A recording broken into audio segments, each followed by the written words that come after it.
అవునా కదా? దీపమే.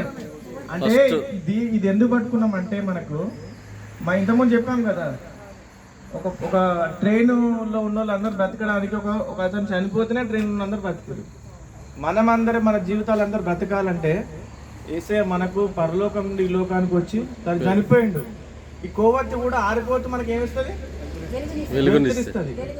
ఆయన చనిపోతూ కూడా మనకు జీవం ఇచ్చిండు, నిత్య జీవం ఇచ్చిండు. ఓకేనా? మనం పరలోకం పోవాలంటే ఆ నిత్య జీవంని మనము తెలుసుకోవాలి. ఓకేనా? దాని గురించే మనం క్యాండిల్స్ ముట్టించామన్నట్టు. ఓకేనా? ఒక చిన్న పాట పాడదాం. ఓకేనా?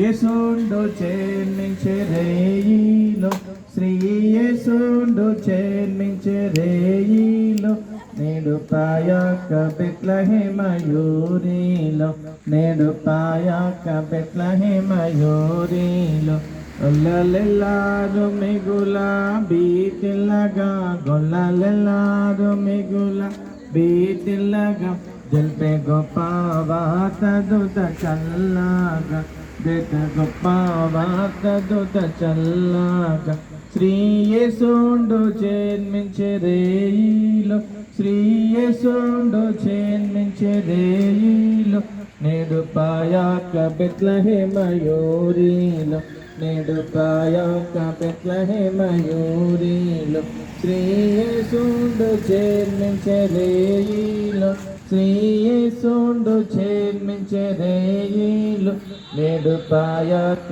బెత్లెహేమయూరిలో, నేడు పాయక బెత్లెహేమయూరిలో.